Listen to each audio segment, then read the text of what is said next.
화면을 보시면 영화 엘리자베스에 나오는 한 장면인데요.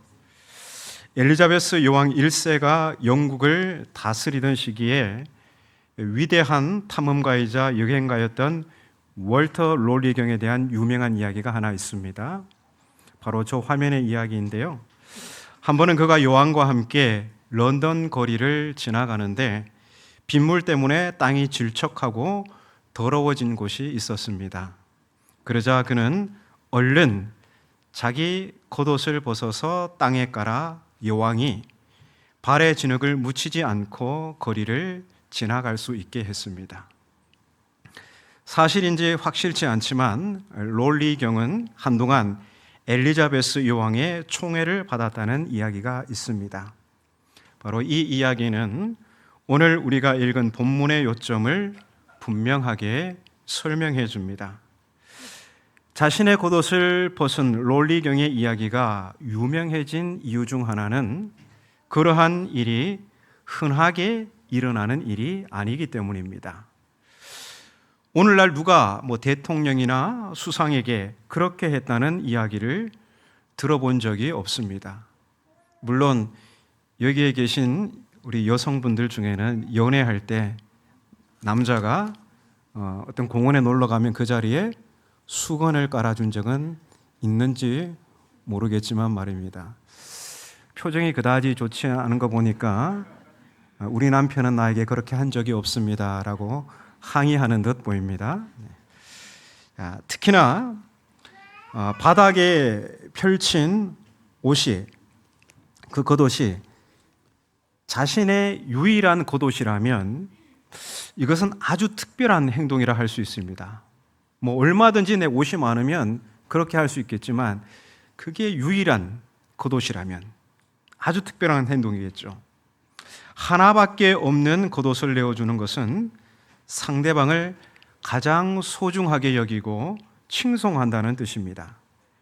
그래서 그렇게 하는 행동에는 그 사람에 대한 충성 의지가 담겨 있는 것입니다.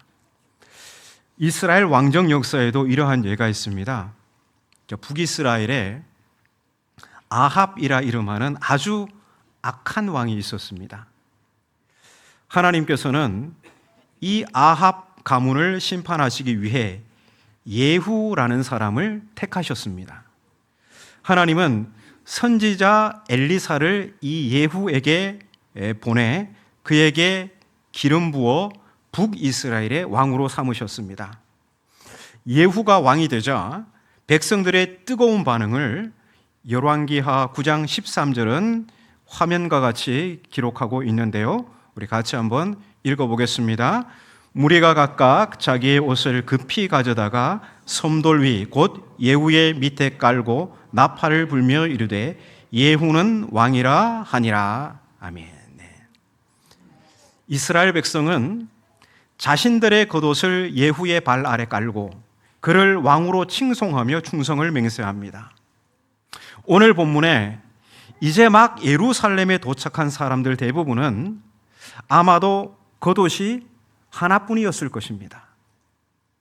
그럼에도 사람들은 하나밖에 없는 자신들의 겉옷을 예수님이 지나가시는 발 아래 펼쳤습니다.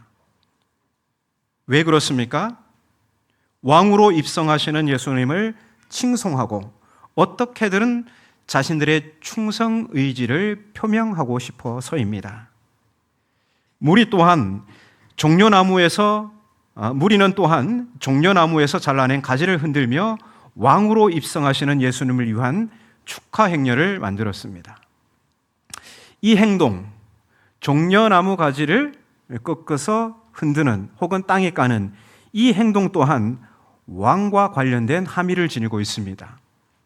본문의 사건이 있기 200년 전에 유다 마카비우스라는 사람은 유대 민족을 억압하던 이방 군대를 정복하고 예루살렘을 다시 정복한 그러한 일이 있었습니다. 그때 마카비우스는 종려나무 가지를 흔드는 무리의 환영을 받으면서 당당히 이 예루살렘 성으로 들어왔습니다. 오늘 본문에 나오는 사람들도 이 마카비우스의 유명한 이야기를 기억하며 행동했을 것입니다.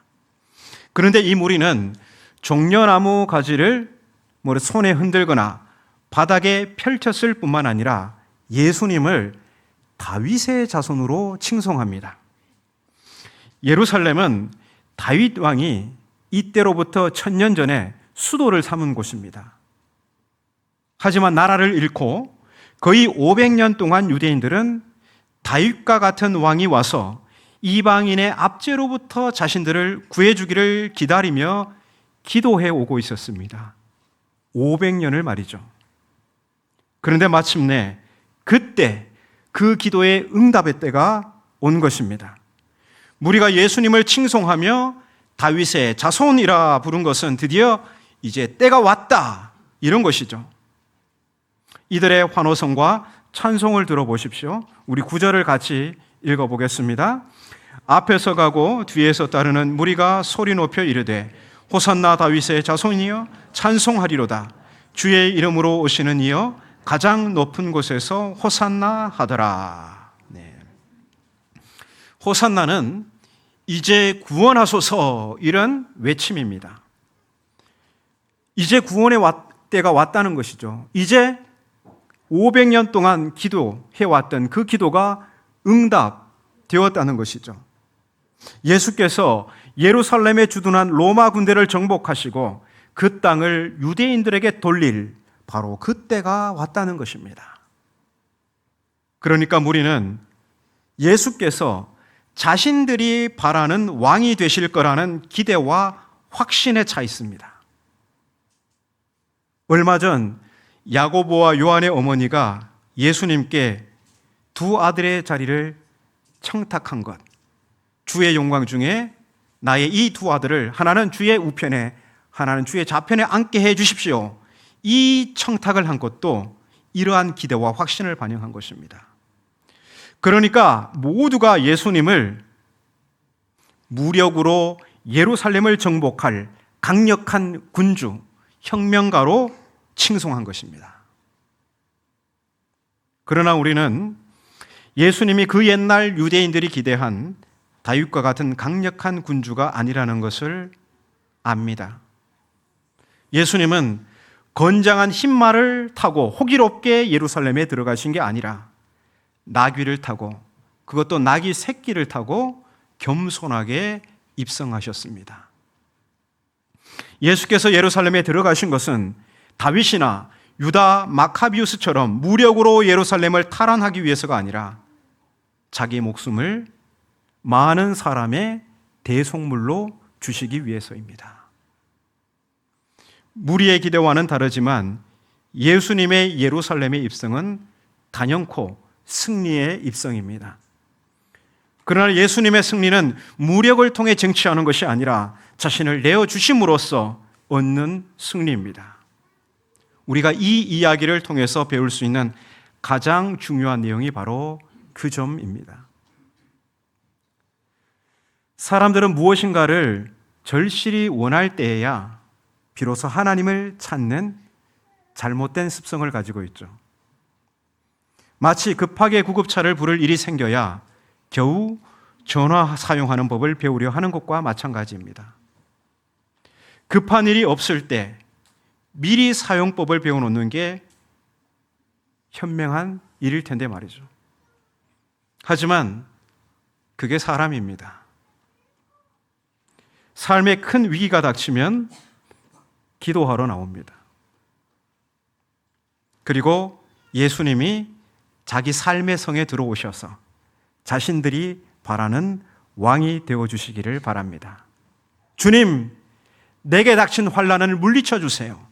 내 청구서를 대신 처리해 주십시오. 내 무너진 자존심을 다시 일으켜 세워주십시오. 내 병든 자식을 살려주시고 이번엔 기필코 합격시켜 주시고 이번엔 반드시 승진시켜 주십시오. 물론 예수님은 우리의 이러한 기도를 무시하시지 않습니다. 그러나 예수님은 우리가 원하는 방식이 아닌 예수님의 방식을 통해서 응답하십니다. 기도의 독특한 점이 바로 이것입니다. 일단 우리가 예수님께 도움을 요청하고 나면 예수님은 우리가 상상한 것보다 훨씬 더 철저하게, 그리고 우리가 원하는 것보다 더 깊은 차원에서 일을 해결해 주십니다. 그렇게 믿으십니까? 이게 무슨 말일까요? 예수님은 오늘 본문의 무리가 원하는 왕이 되어 주시지는 않으시지만 그들이 상상한 것보다 훨씬 더 철저하게, 그들이 원하는 것보다 더 깊은 차원에서 그들의 왕이 되어 주실 것입니다. 이제 얼마 후 무리는 예수께서 그들이 원하는 방식으로 일하시지 않자 실망하고 차갑게 돌아서서 예수님을 십자가에 못 박으라고 소리칠 것입니다. 다윗의 자손이라 호칭하며 불렀던 찬송이 후에는, 불과 얼마 후에는 저주의 소리로 바뀔 것입니다. 그러나 예수님은 비록 그들이 원하는 방식이 아니지만 그들이 상상한 것보다 훨씬 더 깊고 완전한 차원에서 그들의 왕이 되어주실 것입니다.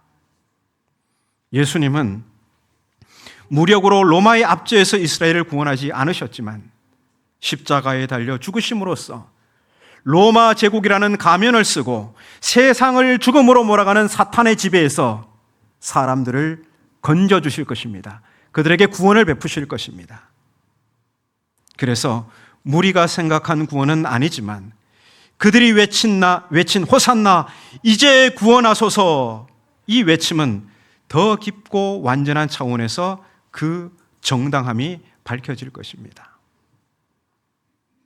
아, 예수님이 이렇게 우리를 구원하셨구나.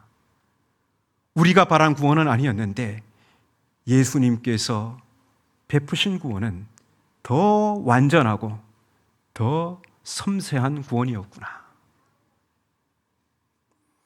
죄와 죽음의 지배 아래 있는 세상은 무력을 통해서가 아니라 오직 예수 그리스도의 생명으로 자유와 구원을 얻을 수 있습니다. 오늘 우리는 바로 그 구원의 능력인 예수님의 살과 피를 기념하려고 합니다.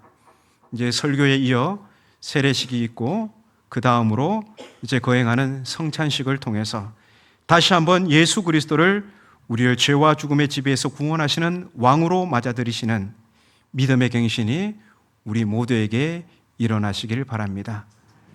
하나님께서 베푸시는 구원, 예수 그리스도를 통해서 베푸시는 구원은 언제나 우리의 기대와는 달리 더 완전하고 더 온전히 응답됨을 믿고 거룩한 식탁으로 여러분을 초대합니다.